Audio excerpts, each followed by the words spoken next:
Just a quick announcement. Last night, the charity play of the week won for the 7th consecutive week as Chris Jordan delivered a big AL total winner for you with Kansas City and Boston going over the posted price sometime later today because I'm running against the clock right now and the clock is obviously winning. It takes me about 90 minutes to 2 hours to actually find a charity play recipient doing research online. I will have that posted later in the day. But rather than hold you up, bribery is definitely in my game. I give you extended discounts when the charity play wins in hopes that you will participate in the program, and those discount codes, plus all your discounts today, are over on the homepage and available for you now. Let's get right to it for your complimentary plays. Last night took a split with the free selections, giving you the Pirates on the run line as a dog, watching the Rangers blow a late lead at Oakland for the split. Today, first of all, let's talk about the game between Golden State and Oklahoma City, which is all that anybody cares about. I don't think it's the best bet on the board. That's why I came with a baseball play today. In fact, my underdog of the month, which is one of your featured discounted plays, but it goes on the daytime card, so your profit is already gone by the time you're watching this video. But the bottom line is after Cleveland's rout last night, the favorites are 40, 27, and 1 against the spread. So far in the postseason, 1-1 in the conference finals after going 12, 9, and 1 in the second round. The under is 39, 28, and 1 overall, but the under was 9-13 in round number 2, and it's 1-1 through 2 conference final games. Home teams, again, a split in the first round. Cleveland covering, Golden State losing outright. Overall, home teams were 4 games above 500 in round 1, 4 games above 500 versus the spread in round number 2, which leads us to Golden State tonight, an 8.5-point favorite. And guys, I look at it this way. This is a Golden State team. If the analogy would be a boxing match, they're the champions, and you're not going to get them out of the ring unless you knock them out. And I just don't see Oklahoma City delivering the knockout blow here.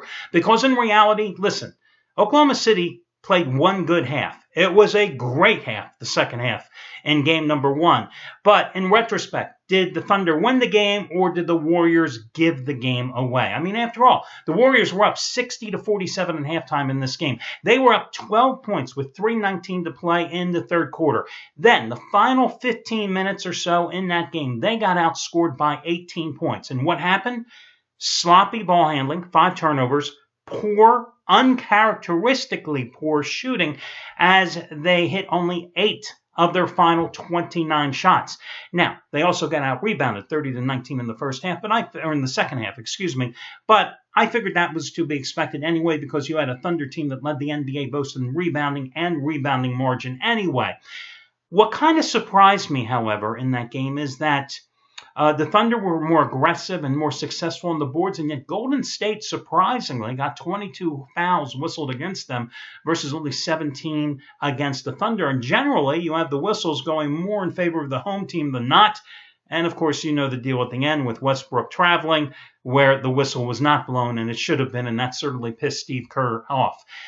You look at this Warriors team, and you have to say how resilient they are. First of all, this was only their 7th loss in 100 home games since Steve Kerr took over. They're now 45-3 at home this season. They have not lost consecutive games since games 2 and 3 of last year's NBA Finals. They had 9 losses in the regular season. They rebounded with a win in each of the next 9 games, and the average margin of victory is 14.6 points. They lost game 3 in round 1 to Houston, and then on the Rockets' home floor, they obliterated Houston by 27 points in game number 4. They lost game 3 in Portland. Then remember Steph Curry, that magnificent 17-point overtime performance to win by 7 in Portland for game number 4. So, again, resiliency. And when you're speaking of resiliency, I got to think that Steph Curry bounces back. Because if you look at the line score, he had 26 points, 10 rebounds, and 7 assists in game number 1. And on the surface, that looks good. But then you realize he had 7 turnovers, and he only hit 9 of 23 from the field. Warriors as a team did not shoot exceptionally well from three-point land, about 10 points under their season average. Also missed an absurd number of free throws. They didn't have as many opportunities at the line as the Thunder did, but they didn't convert on them anyway. I just think this is a game where you're going to see the real Warriors.